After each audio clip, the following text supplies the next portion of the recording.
Ayun na nga ho mga kababayan dito sa video na 'to, sumagot na ho itong si Vice President Sara Duterte sa mga paninirang ibinabato sa kanya ng mga aso nitong si Tambaluslos. Pero bago 'yan, isang like at isang subscribe lang ho, masaya na tayo diyan sa mga gusto sumali sa ating community. I-click nyo lang ho yung join button sa baba para kayo ho ang pinakaunang makakita sa ating mga reaction video. Ayun na nga mga kababayan, wala ho tayong madaming pag-uusapan dito. Live feed ho itong gagawan natin na reaction video na 'to. Eto game, pakinggan ho natin 'to. Thank you. Okay, so saan ba ako magsisimula? Magsisimula ako sa, you have to bear with me ha. We'll start with 2021. 2021. Doon tayo magsisimula sa 20. Yari ho yung magkapatid na manggagamit dito panigurado. Yari itong si Amy Marcos at itong si Marcos Jr. sa mga sasabihin dito nitong si Vice President Sara Duterte. 21. So, doon muna tayo kay PRD. Then, mag-move tayo kay BBM. And then, we'll move to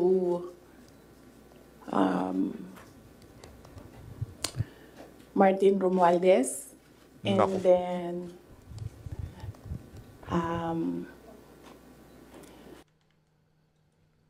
merong isang person of that triangle, hindi muna natin siya i-mention because I'm waiting for more information coming out doon sa House probe bago ko i-mention yung pangalan niya. And then siguro a little of confidential funds. Okay? Okay. So 2021. Kasi madami ang nagsasabi na we are on this road to perdition. Our country is on this road to perdition because matigas ang ulo ni Inday Sara. Hindi siya nakinig sa tatay niya. Kung nakinig lang siya sa tatay niya, tumakbo siyang president, hindi mangyayari itong nangyayari sa bansa natin ngayon. Ay, hindi lang yan isang beses na narinig ko, madaming beses. Even kapag pumupunta ako sa mga iba't ibang lugar, diretso ako sinasabihan ng mga tao, hindi ka kasi nakinig sa tatay mo. Or they would say, one time nasabihan ako, it's all your fault. Alam nyo, kasi I don't like talking about my life. I don't like talking about my feelings. I only want to talk about my work. Kaya hindi ako nagsasalita. Pero ganito yung nangyari. PRD never ever asked me to run for president. Okay. Yan yung totoo. 7 times niya ako pinuntahan sa bahay ng nanay ko, sa bahay ng asawa ko. Hindi siya talaga nagsabi sa akin na tumakbo ka for president. In fact, sinabi niya sa akin, huwag kang tumakbo for president kasi nanggaling ako dyan, mahirap siya na trabaho, anak kita, naaawa ako sa iyo to go through what I had to go through. Yan ang sinabi niya sa akin, paulit-ulit. And sino ang witness ko to say na totoo ang sinasabi ko? Yung nanay ko. Because sa 7 discussions na yon, nandoon ang nanay ko parati. Nakaupo, nakikinig, hindi nagsasalita. There was only one time, one discussion na nagsalita yung nanay ko. Nilagay ko yung nanay ko doon para makinig siya sa aming dalawa. ni PRD. So, on the hindsight, maybe ginamitan ako ng reverse psychology ni PRD, hindi ko alam. Siya lang ang nakakaalam kung bakit paulit-ulit niya sinabi sa akin, huwag ka tumakbo for president. Okay. Kung magkakaroon kayo ng pagkakataon na tanungin ninyo siya bakit. Another proof na hindi ako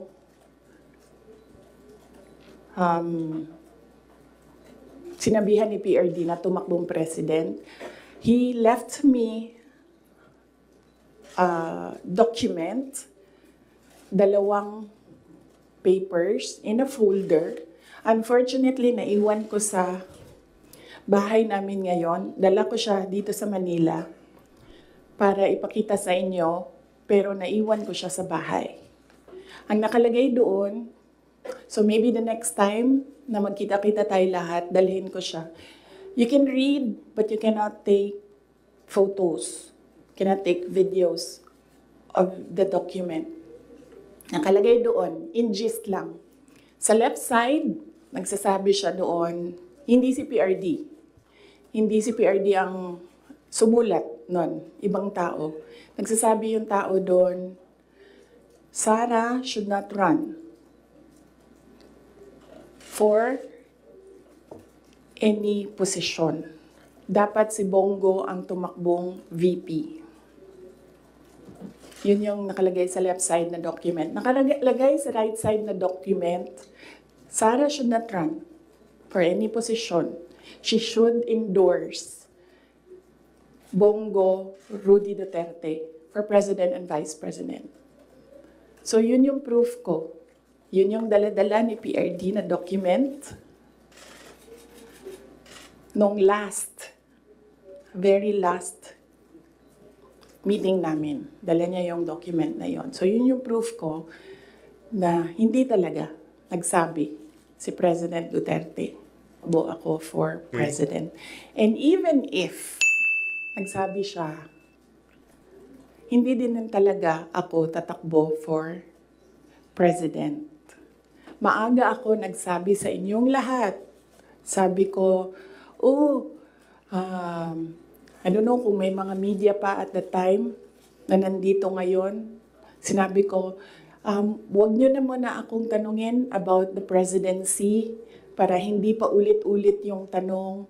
Antayin nyo na lang January 2021. Pagdating ng January 2021, paalam ko sa inyo ang decision ko. Tatakbo akong president o hindi. And true enough, January 2021, maaga ako nagsabi sa lahat, sa taong bayan, na hindi ako tatakbong president. Unfortunately, hindi naniwala lahat.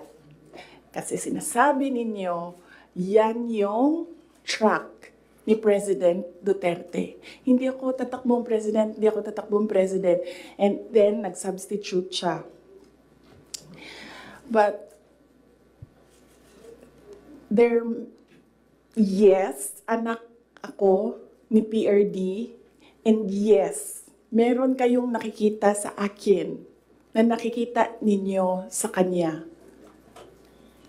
But I am a different person. Yung mga anak ninyo, hindi yan clones ninyo. Meron yan silang sariling pag-iisip, meron yan silang sariling kapasidad, meron yan silang sariling damdamin. Yun yung unfortunate part noong announcement ko noong January 2021 na hindi ako tatakbong president. Walang naniwala kasi sinabi nila, gagawin lang niya kung ano yung ginawa ng tatay niya. Hindi. Desisyon ko yun na hindi talaga ako tatakbong president.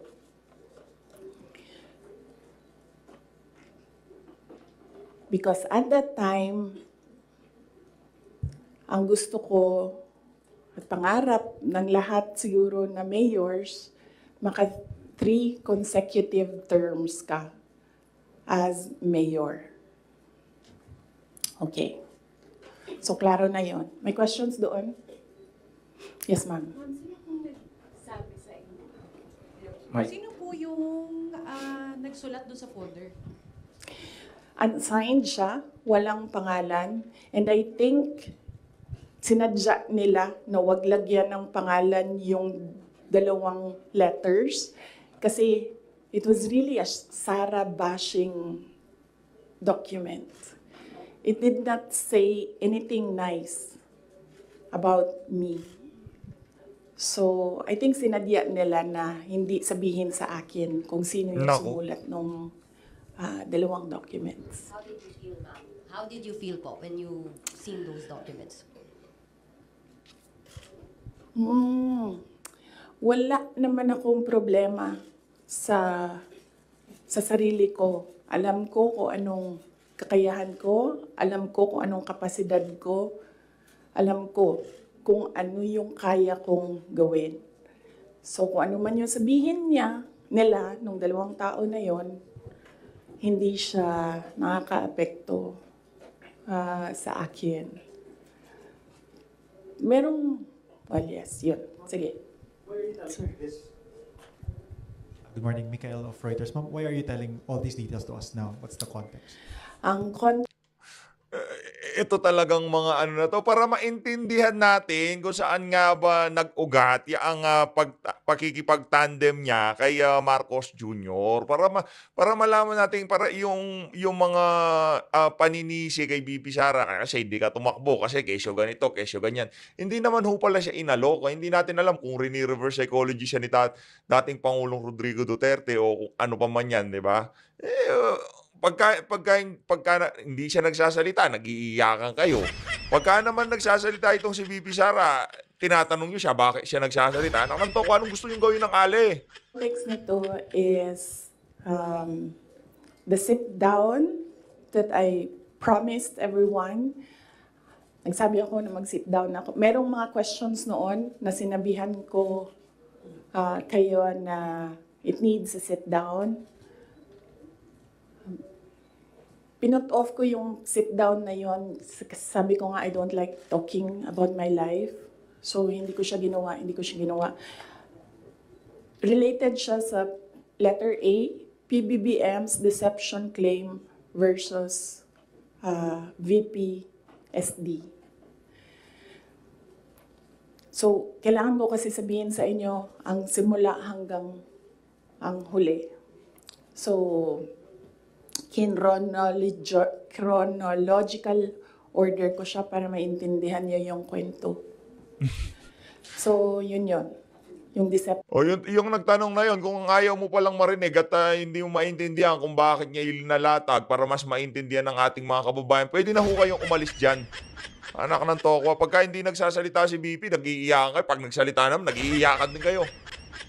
Hindi ko na malaman kung saan ko palulugarin itong alis. Ano to? Actually, nung narinig ko yung deception,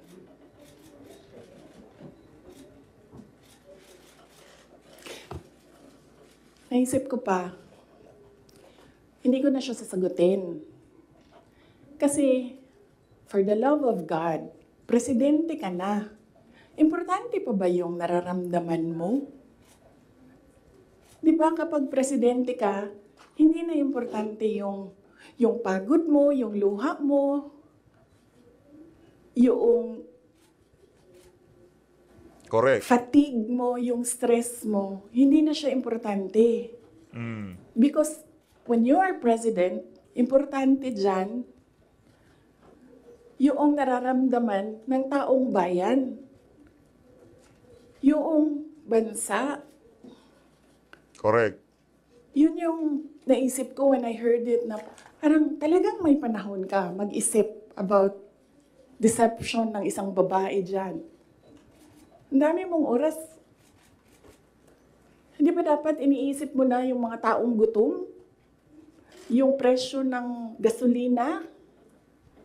Yung darating na Christmas, kung sino yung maka-afford ng spaghetti ng mango float, ng mga importante sa Noche Buena ng mga bahay-bahay.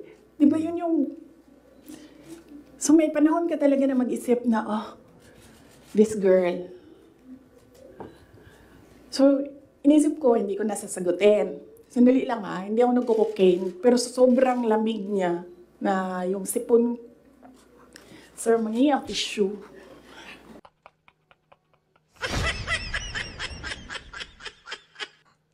Talagang bibira itong si Bibi Sara.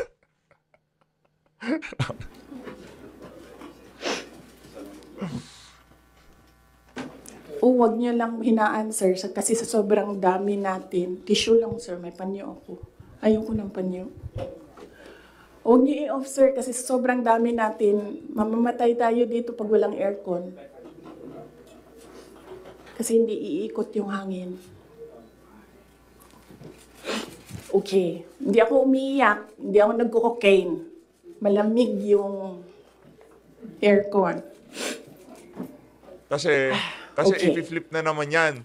Yun nga hong spaghetti at mango float, panigurado, i-flip na naman yun. Ikakat lang yun ng mga Talyanista at mga ensaymada at yung mga mainstream media na kaya siya papalabasin, nagrarant itong si Bibi Sara. Nung narinig ko natin yun, naku po, may mai-splice na naman itong mga tambaluslus na to, sabi.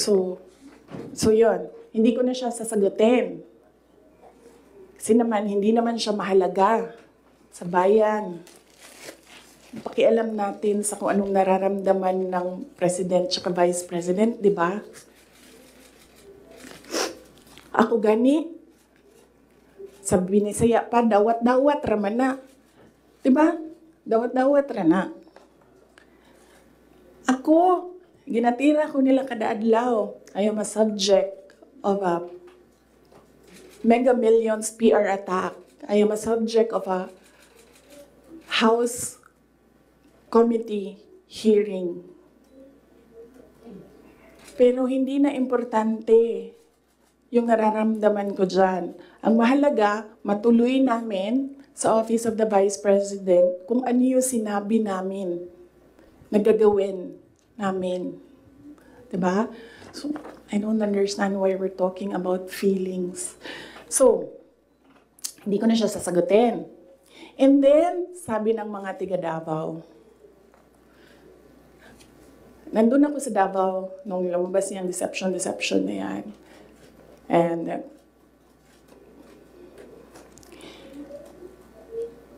iba-iba na yung reaction ng mga tiga Davao.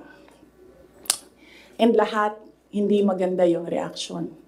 Yawa na siya na'y nangilad, siya pa'y nang budol, siya pa'y bagagnaw, nga musulti, nga I was deceived.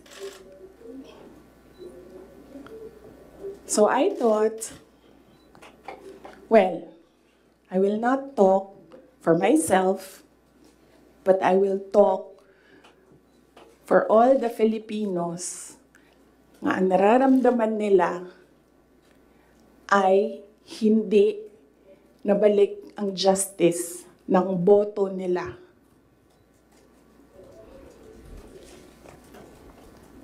So yan yung context. Ang haba ng context. Okay? So nasaan ako? 2021 January. Yo. 2021 October, filing. Kita ninyo ako nag-file ng mayor.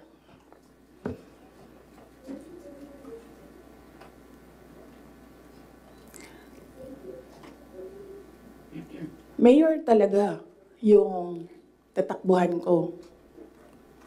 Masakit sa akin na naririnig yung mga tao na we are disappointed in you.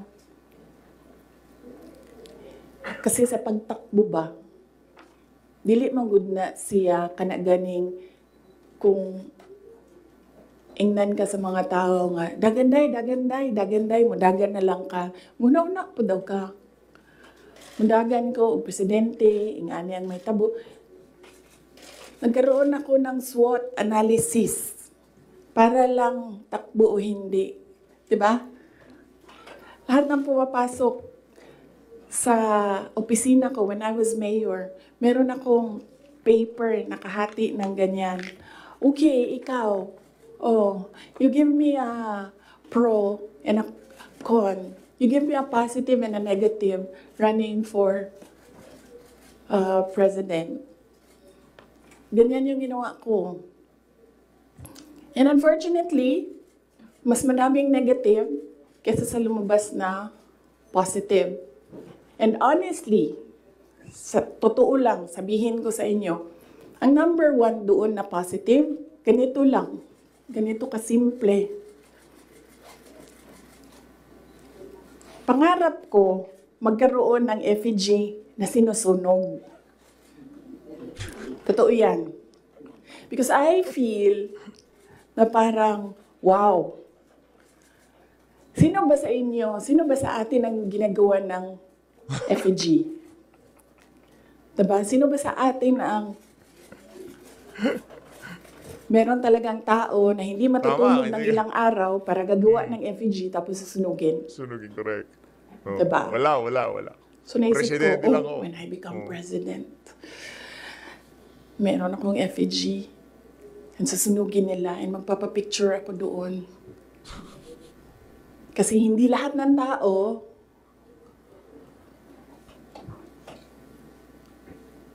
merong ganon sa buhay nila.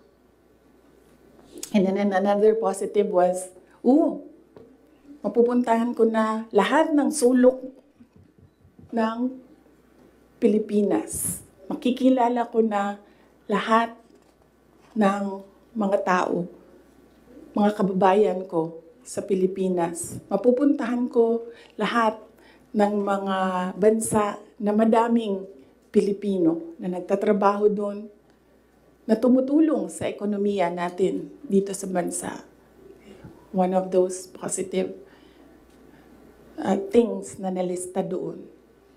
Na nasabi ko, kung makapunta ako doon sa kanilang lugar, baka naman ma-inspire sila na gawin kung ano yung ginagawa sa Davao City. At the time, bago ako bumaba for mayor,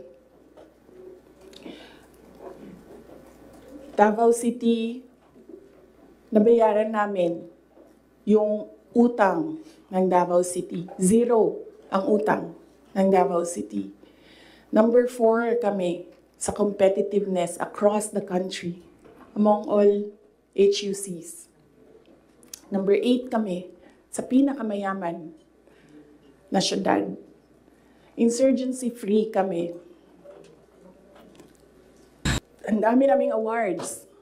If I remember the number right, 117 awards ang 2016 namin until 2022. Ang mga recognition namin sa lahat ng ginawa namin sa Davao. Hindi na nila kami matalo sa most child-friendly city in the Philippines. Nag-Hall of Fame na kami sa Davao. So naisip ko, baka naman, kung mapuntahan ko yung ibang lugar, may isip nila na, pwede yan dito sa amin.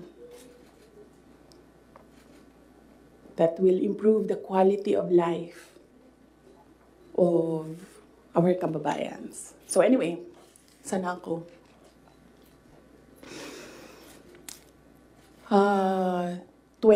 October, nag-file ako. Pagdating ng late October, after deadline ng filing, tumawag sa akin si Senator Amy Marcos. Yun. Sabi niya sa akin, pwede ka ba tumakbong Vice President? Sabi ko sa kanya, alam mo, hindi ko pa narinig ever na sinabi sa akin na tumakbo akong Vice President. Sabi ko, bakit mo ako nire-request ngayon na tumakbong Vice President? And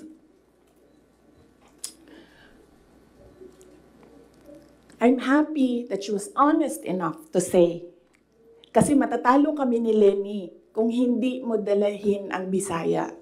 Yun. Malinaw ho, ha? It was very straightforward.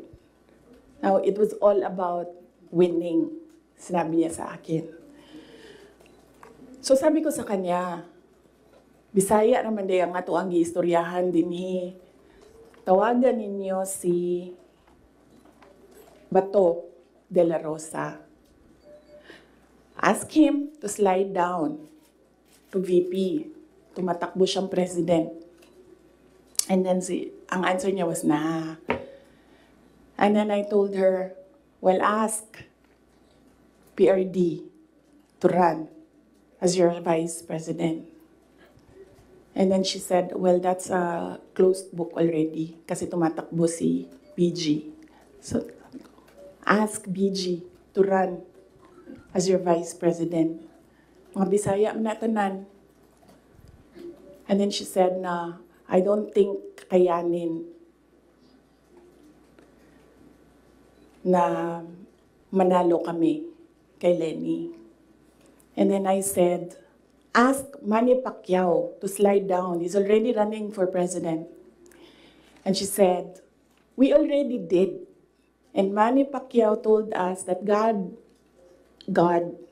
asked me to run for president. So how can you argue with God?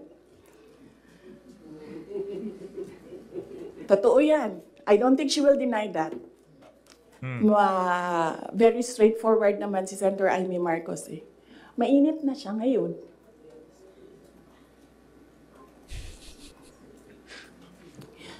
So, I said, sabi ko, it's never Yung been aircon talked ha, about. hindi siya natural. I need to talk to my family and I need to see kung mananalo ba ako for vice president. Because I've never seen my numbers as vice president. And then she said, okay, let's talk about it. And then, early November, nandun ako sa Cebu. Pumunta ako sa Cebu, nakita niyo yun, di ba? For an event. And, nandoon din sila. Hindi ko alam kung bakit sila. When I say sila, si BBM tsaka si Senator Amy. And nag-request sila ng pag-uusap din. So sabi ko, okay, mag-usap tayo. Nagkita kami sa bahay ni Martin Romualdez. Kasi gusto umeksena ni Martin Romualdez, gawa siya ng party-party ko noon na birthday. And then pag-upo ko doon sa, I think you see the pictures. Umupo ako sa couch, nasa tabi ko si BBM. Sinabihan ko siya, huwag ka maniwala sa kanila. Huwag ka maniwala sa mga taong nagsasabi sa iyo na tatakbo akong president. Hindi ako tatakbong president, sinabi ko na yan. So sabi niya, yes, I know. Sinabi mo na rin yan noong pumunta kami during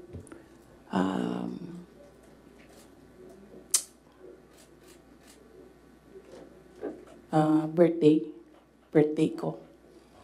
May 29 ata sila pumunta sa Davao. So okay na yon. And then we had another meeting na wala na si Martin Romualdez. Kasi, hindi naman talaga siya kasali. Dito magkakaalaman na ho ha kung sino talaga ang tunay na manggagamit. Sinisiksik lang niya yung sarili niya. Totoo yan. Ito yan. Papunta tayo kay Martin mamaya. Gusto nyo? Tawag sa kanya ng mga kasamahan niya doon sa house, Tambi!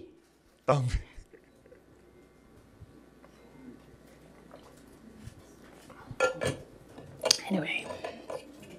Nagkaroon kami ng ibang meeting. Sa Cebu pa rin. Face to face. Ako, BBM, Senator Amy, and one other person. He's a private citizen. Hindi ako nagpaalam sa kanya na sasabihin ko na nandoon siya. So may isang tao pa doon who can say that this really happened. So sabi ko, again, I've not seen my numbers. Kung mananalo ako.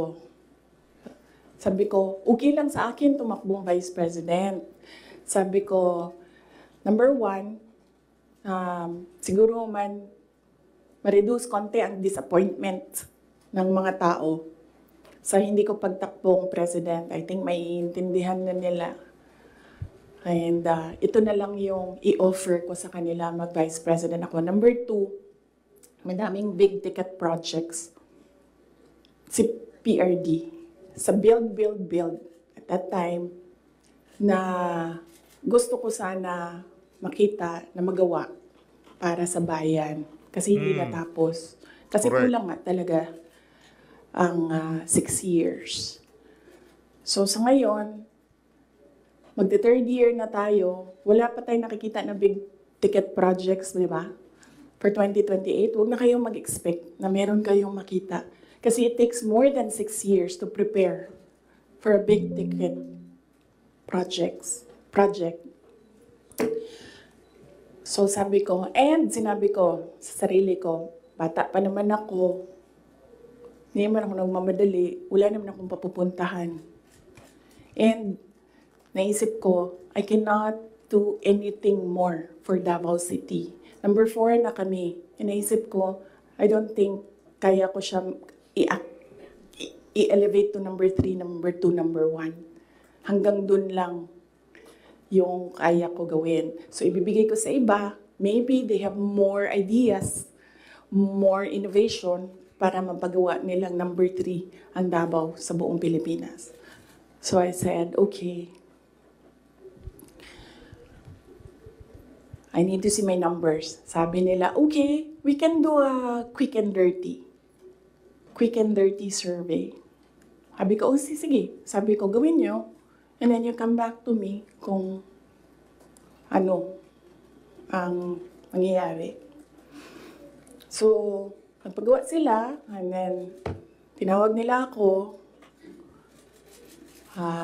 Sabi nung nag-survey, ito yung survey, okay naman, sabi nung nag-survey, wag lang kayong maghiwalay, mananalo kayong dalawa. Ito yun. Hindi pwede mag-picture, pero pwede ko ipakita sa inyo mamaya. Kinoveran lang namin yung mga private citizens dito sa photo na ito. Detalyado ha, Ito, detalyado. i-resend yung survey. May cover lang yung mga tao na private citizens. Ang nandito, Senator Amy, Governor Claude Bautista, Congressman Claude Bautista, former Mayor Luigi Quisumbing, Attorney Vic Rodriguez, Inday Sara, the infamous Vice President BBM Sandro Marcos. Pwede nyo tingnan mamaya. Bawal magpicture ha. Okay. So sabi ko, okay, balikan ko kayo, kausapin ko pamilya ko. Kinausap ko, mama ko. Kinausap ko yung dalawa kong kapatid, si Paulo at si Baste. Umupo kaming 4. Sabi ko, takbo akong Vice President, ito yung mga rason. Sabihin niyo sa akin, bakit hindi ako tumakbong Vice President? Wala man sila sinabi. Ang sinabi lang ng mga kapatid ko, anong matulong namin sa iyo. And then sabi ng nanay ko, okay, sige. And then, sumulat ako ng letter. In-address ko kay PRD. Sinabihan ko yung kapatid ko, si Baste. Kinausap ko siya. Sabi ko sa kanya, kaya mo ba ang gawing number 3 itong Davao City? Kaya mo bang saluhin? Kasi kung hindi mo gusto, di mo pa kaya, hindi ako tatakbong Vice President. Sabi ng kapatid ko, kaya ko, gagawin namin, okay, tumakbo kang Vice President. So sabi ko sa kanya, okay, we're okay with you. Pakidala nitong sulat kay PRD. Sabi ng Baste, ginanon doon ni PRD, and then ginanon niya. And then he said na, wala na akong masasabi dyan. So,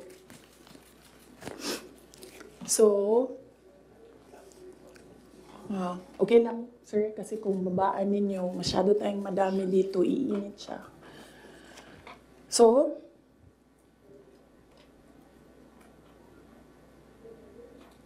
tumakbo ko ang Vice President, alam na natin lahat yon. Ginawa ko yung kampanya, alam na natin lahat yon. Okay, so, no, hindi ko sinuway, hindi matigas ang ulo ko, hindi totoo na pinatakbo akong president ni President Duterte. In fact, every time makita niya ako ngayon, sinasabihan niya ako, huwag ka tumakbong president. Sabi niya, yung dinadaanan mo ngayon, wala iyan. Kung ikaw ay president, mas mahirap pa. Sabi niya, maawa lang ako sa'yo. May heart pala siya. So, klaro na yan.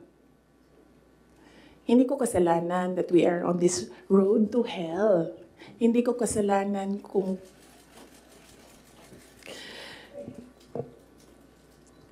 hindi marunong.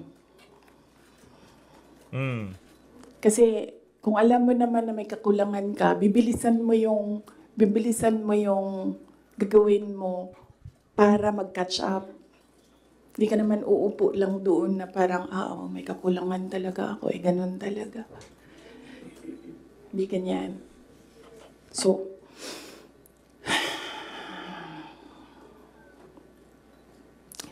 that's that. And then, ito na kami ni Mr. Deception. Ito na ho, kay Mr. Sabi ko sa Deception na kanya, tayo. dalawa lang.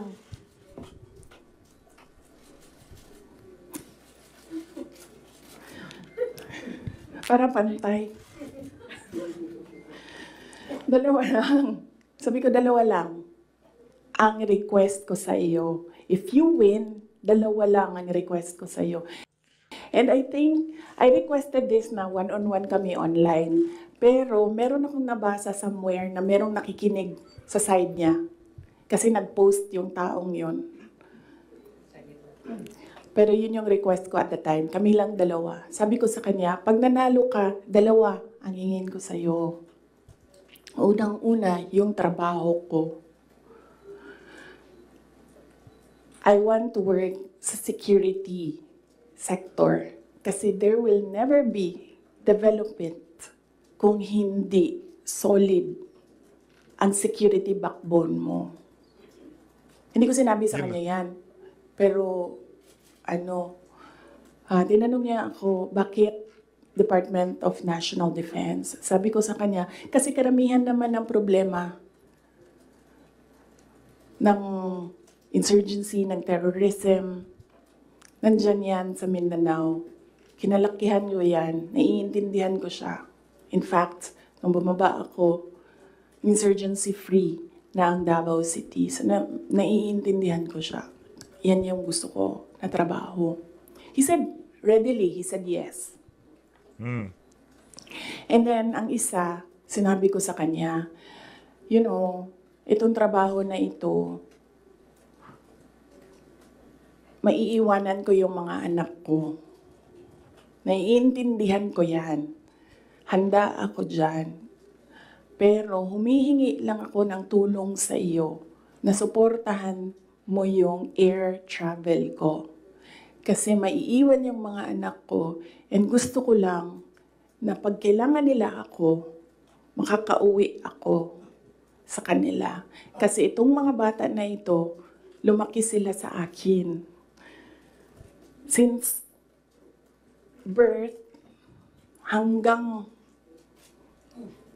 nag-decide sila na hindi na sila tatabi sa akin sa tulog. Nasa akin sila gabi-gabi. Except pag wala ako sa bahay dahil sa trabaho. So, pag sa bata kasi, hindi naman niya maintindihan na, oh anak, I have to consecrate myself into the service of the nation. Hindi mo naman pwede sabihin sa bata, yun din, maiintindihan yun. So sinabi ko sa kanya, supportahan mo lang yung air travel ko because I need to go home to my children. Kasi kahit na Vice President ako, gusto ko pa rin na maalala nila na nandyan yung nanay nila dahil sa loob ng bahay. Hindi naman Vice President tingin sa akin ng mga anak ko. Just plain, Mama, may kailangan ako. Mama, may problema ako. Sabi niya, yes. Dalawa lang yun. Sabi niya, yes. In fairness, hindi siya yung nag-umindi sa DND. Hindi totoo yan na hindi binigay sa akin. Binigay yan. Nung nanalo na, sinabi ko na ito dati, ulitin ko lang. Nung nanalo na kami, nakita ko yung boto. And then I realized, sabi ko, gagawin talaga ng mga tao na ipaaway kami para masira yung partnership. Yun talaga ang gagawin. Lalong-lalo na ng mga yellow, ng mga liberal. Kasi yun yung gusto nila. So sabi ko, they will exploit this. And dahil nasa DND ako, araw-araw ako pagdududahan. Anong ginagawa ng babaeng yan dyan? Usa na iya, ginabuhat. Asam na siya gaadto. Planning ako dita. Planning to overthrow the government. Kasi DND yan. Hawak mo ang military. So sabi ko sa sarili ko, ayaw ko na magtrabaho ng ganun. Na araw-araw ka pinag-iisipan na meron kang gawin. Samok ra siya ba? Magtrabaho ka, unya na pa ingana nga intriga, madaot lang imuhang kamada. So ingon ko, sabi ko sa kanya, pwede ba ako lumibat sa education? Kasi 3 naman yung plataforma ko. Mapayapang pamumuhay, trabaho, edukasyon. So sabi ko, pwede ako lumipat ng DepEd. Sinabi ko din sa kanya kung bakit. Ayaw ko na intrigahin ako. And then he said yes. So napunta ako sa DepEd. And then the other one, sabi ko, supportan mo yung air travel ko. Sabi ko, di na nangyari yun. Pinilit namin, hindi na natupad yun. Isang beses sinabihan ko siya. Sabi ko, pwede ba sabihan mo yung 250? Kasi ako ang priority. Hindi ikaw. Kasi yan yung usapan natin. Kasi naiintindihan mo, di ba? Na meron akong maliliit na anak. Tapos sinabi siya, do I have to tell them? Na semi-British accent. And I said, of course. Kasi presidente ka, ikaw magsabi. So, hindi na. Isang beses. And then one time, priority daw si Lisa. Hindi ko alam kung anong trabaho niya para sa bayan na ito. Naku po. And then one time, priority daw si ganyan. So, I said, okay. This is,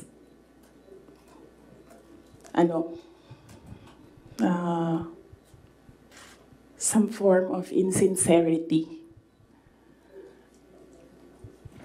Okay, wala namang problema yan. Maliit na bagay lang yan kasi akin.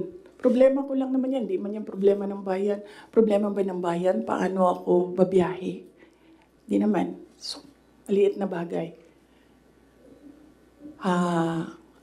Ako na gagawa ng paraan para ako maging nanay. Hindi na ninyo problema yan. Maliit na bagay lang yan. Okay. So, that was that. That was personal sa aming dalawa. Ayun na nga mga kababayan. Ayun na nga mga kababayan.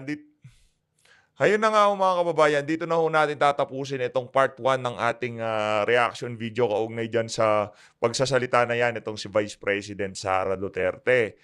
Yung part 2, doon ho natin maririnig ang tanong nitong mga media kaugnay ho doon sa tinalakay nila kahapon doon sa good government, doon sa kanyang confidential fund. Mamaya ho, at least nalatag na ho nitong si Vice President Sara Duterte na hindi siya inalok o hindi siya pinilit ni Tatay Digong na tumakbo ng pagka-presidente. Bagkus, talagang inuudyukan pa nitong si Tatay Digong itong si VP Sara na wag tumakbo kasi itong si Tatay Digs, akala niya itong si VP Sara pagka sinasabi niyang mahirap, macha-challenge itong si VP Sara. Meron pagkaano kasi yung tipong yung kung anong gustong gawin, sinasabi ni Tatay Digong, yun naman ang opposite na gagawin nitong si VP Sara. Doon sa pagkapangulo, sinunod siya nitong si VP Sara. Kaya ayun, wala ho tayong magagawa. Ganun, wala na ho tayong magagawa. Kumbaga ngayon, kailangan na lang nating ilabas itong mga ano na to para maintindihan ng ating mga kababayan ang pinanggagalingan itong si Vice President Sara Duterte. Take note ha, yung mga taga Mindanao ho at Visayas, masama ho ang loob nila sa ginagawa na yan nitong si Marcos Jr. So always, magkikita-kita ho tayo sa part 2 ng video na to. Pagka-upload ho nito after few minutes, susunod ko na ho yung part 2. Ito na ho.